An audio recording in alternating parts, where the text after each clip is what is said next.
are Pro Cannabis Media.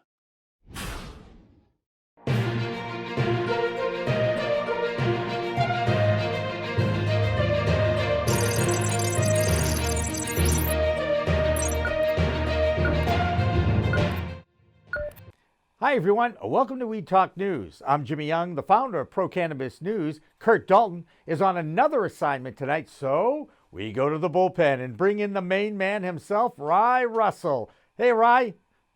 Hey, thanks so much for having me. I know I'm no Curt Dalton, but hopefully I can live up to your esteemed audience's expectations. You absolutely will, Rye, and we're going to start this week in your state of Maine. It's just coming off its first week of weed sales in Vacationland. So what are the big sales results in week one, Rye? We are off to an incredible start. Opening day was a huge success here in Vacationland, with 6 stores generating almost $100,000 in total sales and over $9,000 in sales tax generated for the state. So we'll wait for the official report for the first closing week. It's so amazing, isn't it? You read about Colorado and Illinois setting all these monthly records of millions and millions. Massachusetts does at least 1 million a day now. And the state of Maine took them 4 years to get to that starting line. But hey, at least it's going in the right direction now, right? It's about time. We are ready for it. And this is just the beginning. And I got to ask you, how has the media coverage been? I checked a story from my old station, WGME TV 13 up there, and it seemed a little balanced, although they used that M word an awful lot. Well, it is fairly balanced up here. However, I think that there's still a lot of ambiguity felt by the players in the market. And so I think there's still a lot of uncertainty of what the regulations are, how is enforcement going to be handled. But like all emerging markets, we're going to see some early adjustments and a very successful launch. Well, our next story is also about another New England state, Vermont, and they passed legalization last week, and some predictions now are being released about that market. But first, let's go to New York with Debra Borchart's Green Market Report. Deb? Thanks, guys. Well, we are just beginning to get into the earnings season. Markets were closed on Monday, so it was a shortened trading week. This week, AFRIA reported its first quarter revenue of $69.6 million for fiscal year 2021. This is a 23% increase over the prior quarter and their 6th consecutive quarter of growth. They did report net losses of $5.1 million for that quarter. Harborside released preliminary third quarter 2020 results. The company said they expect revenue to come in at $18.5 million. Keep in mind, in June, their revenue was $15 million, so things are going in the right direction for Harborside. You should be aware that their ticker symbol has been changed. It went from HSDEF to HBORF.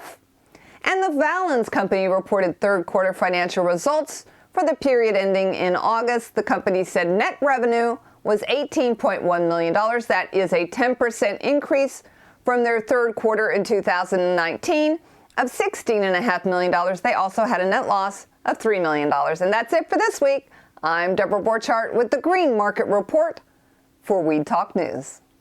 Since Debra was reporting on the earnings of many of the biggest cannabis companies, the public ones, you have to wonder who's going to jump into the Vermont market as it opens up. Now, Vicente Sederberg's Andrew Livingston put out projections that the market in Vermont could reach 250 million, but it might be 2025 or 2026 before that happens, right? Vermont only has a population of 600,000, but they call themselves the Green Mountain State for a reason, right? Ooh. Absolutely. As far as licensing is concerned, I see a lot of the same challenges that we've faced and are facing here in Maine. That being said, Vermont is a beautiful state known for its tourism. with estimates of 13.5 million or more visitors every year. So even with the pandemic, people are looking for remote places, and often they're looking to reconnect with nature and unplug from the digital world. So some reports, I'm reading one report right now, Jimmy, that says we shouldn't be surprised if Vermont can quickly rise to 800 million, maybe even $1 billion market. Wow, that's huge. And a state that only has 600,000 people in Maine, you just told me has 1.5 million now. So what are the projections for the whole market in Maine going to be? Well, I think what we're finding, the medical market made a huge leap and major advancements last year. And I think with the addition of the rec market, I think it's going to quickly become Maine's top grossing export.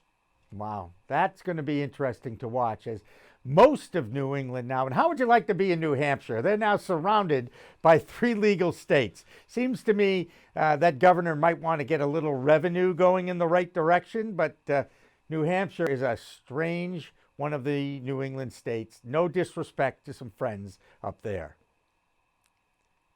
Right? The Granite State. Are you afraid that New Hampshire might invade Maine someday or what? No, I don't think so. The Granite State is a beautiful place to visit, but I like being up here in the Great White North. There you go. All right, there are now 4 other states in the U.S. who will be voting on legalizing the adult use of cannabis in a few weeks. That's Arizona, New Jersey, Montana, and South Dakota. Now, on the other side of the world is New Zealand. And sure enough, they'll be voting on legalization this weekend. And right now, it's a dead heat. Right, New Zealand trying to become the 26th country to decriminalize, if not legalize, our favorite plant. Well, polling is a split, 49 to 49, leaving 1, maybe 2% undecided up for grabs. This is going to be a nail biter. And I'm going to just ask, you've never visited New Zealand, have you? I have not yet.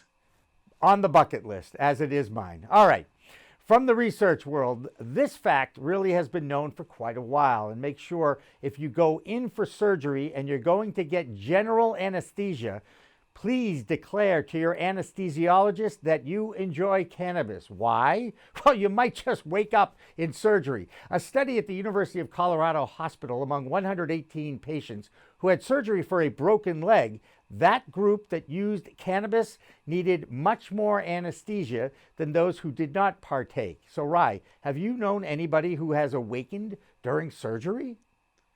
Luckily, I personally do not, but I saw this article this morning, and I'm really glad we're talking about it, Jimmy, because this is truly one of those, there are those that know and those that do not know types of things, and you don't necessarily want to be one of those that did not know. So if you're going to surgery, this is information to please share with your doctors. Absolutely, 100%. And they're not there, by the way, to arrest you or hassle you or judge you. They're really just there to, well, take care of your body in whatever way it needs to be taken care of. So put trust in your medical community. Now, let's go to the nation's capital, Washington, D.C., for the D.C. Cannabis Report from Phil Adams from Vote Pro Podcast. Phil? Vote Pro Podcast, here with the Weed Talk News DC Report. New Jersey Senator and one-time candidate for president Cory Booker raised the issue of racial disparities in marijuana enforcement during his questioning of Supreme Court nominee Amy Coney Barrett on Wednesday.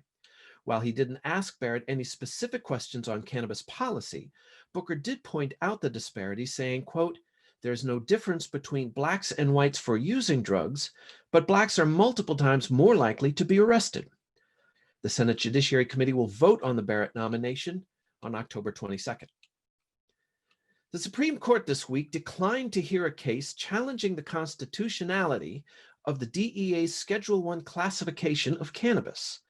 The suit was originally filed back in 2017 by a coalition of medical cannabis patients and activists. While fewer than 1% of petitions are granted a hearing by the High Court, the decision is nonetheless seen as a stinging defeat by legalization advocates. Representative Earl Blumenauer of Oregon, one of several members of Congress who signed an amicus brief in support of the lawsuit, vowed to continue the fight, however, saying, quote, "It's more important than ever that we pass the MORE Act." Washington, D.C. Councilman Robert White introduced a bill this week that would expand opportunities for people with felony convictions to participate in the medical marijuana market. In introducing the bill, White said, quote, "There is no reason why those who've paid their debt to society should be locked out of this industry any longer. The legislation would end a ban on participation by most so-called returning citizens and create programs to encourage cannabis entrepreneurship among the formerly incarcerated." That's the Weed Talk News DC report for this week. I'm Phil Adams from Vote Pro Podcast. A new report released by the FBI shows once again how law enforcement officers target persons of color for weed possession. The Uniform Crime Report claims that there were 545,602 people in the U.S.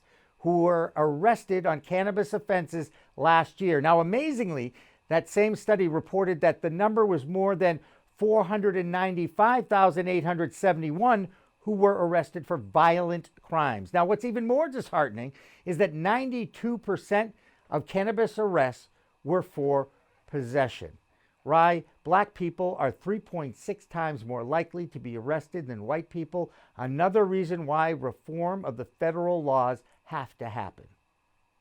Right? This is just I do agree. This is just bonkers. The fact that we're still talking about it, these numbers speak for themselves. It doesn't matter what report you read.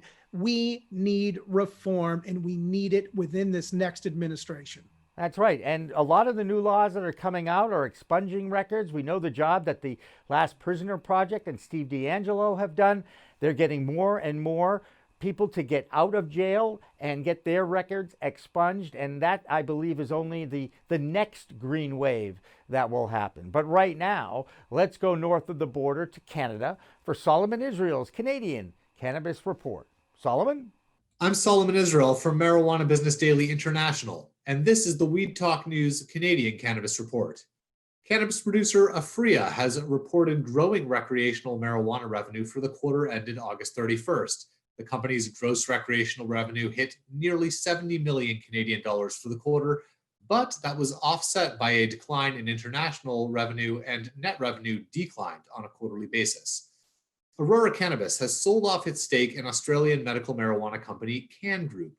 The company told Marijuana Business Daily it still sees potential in Australia's medical marijuana market, but for now it's focusing on core markets in Canada, the United States, and more mature medical marijuana markets abroad. And the vast majority of leadership positions in Canada's regulated marijuana sector are held by white males. That's the conclusion of a new analysis from the University of Toronto's Centre on Drug Policy Evaluation, which included 700 executives and directors of Canadian marijuana firms. All told, 84% of those leaders were white and 86% were men. You can read those stories and more at MJBizDaily.com. I'm Solomon Israel from Marijuana Business Daily. The MJBiz Daily Factbook for 2020 is now available, and did you know that the median salary in the cannabis industry was $58,511 in 2018, while the median salary for U.S. workers as a whole was $52,000. That's according to Glassdoor data, just one of the many facts you'll find in the MJBiz Daily Factbook. You can get yours online at mjbizdaily.com/factbook.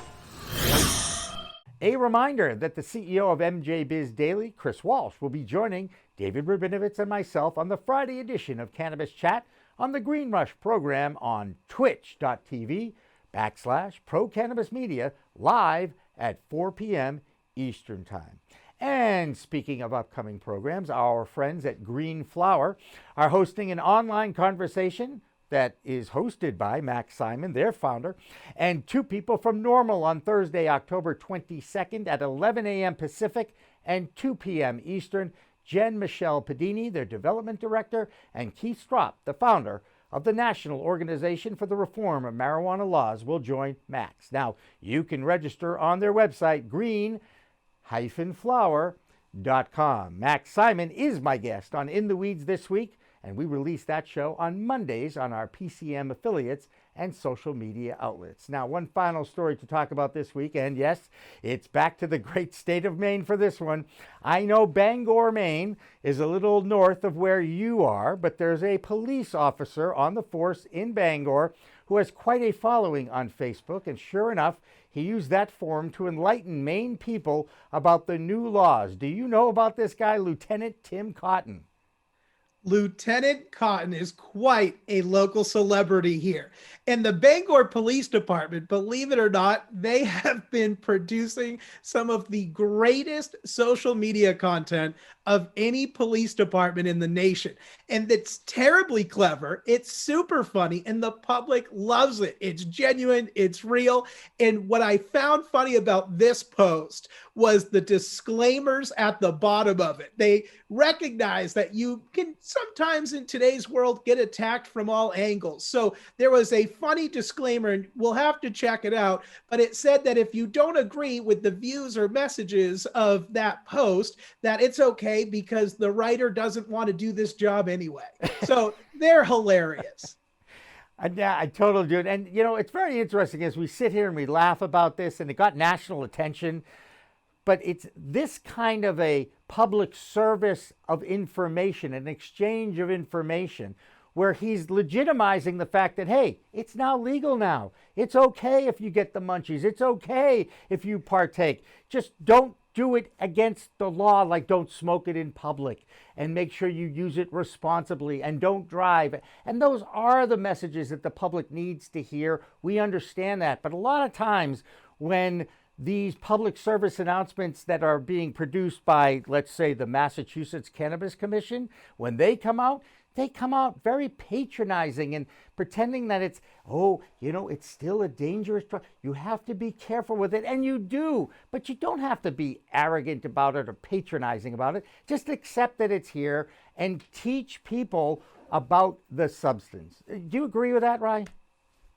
I 100% agree. I don't think anybody in today's world needs a lecture. We're all just trying to exchange information peacefully so we can live our best lives. Oh, I like that. Live your best life. That sounds like the Green Nurse Group. But anyway, that'll do it for this week's Weed Talk News. I'm Jimmy Young from Pro Cannabis Media. And I'm Rye Russell. And where are you from? And I'm Rye Russell from Weed Buds Radio. Thank you so much, Jimmy, for sharing the love. You bet, Rye. Thank you so much for filling in with Curt. Remember, it's a whole new world of weed out there. Use it responsibly. Thanks for watching. Thanks for listening.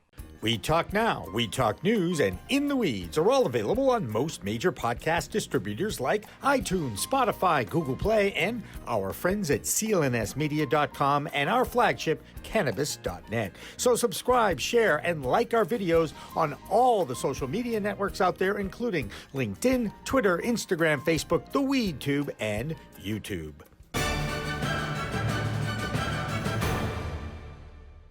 Weed Talk and In the Weeds are two productions of Pro Cannabis Media supported by Revolutionary Clinics, one of the top medical cannabis dispensaries in the Massachusetts area, now with 3 locations in Greater Boston, 2 in Cambridge and 1 on Broadway in Somerville. Rev Clinics has a patient-first mission. They will customize your needs as a medical patient with the proper titration and combination of strains, flavors, and products. Rev Clinics, where the patient comes first.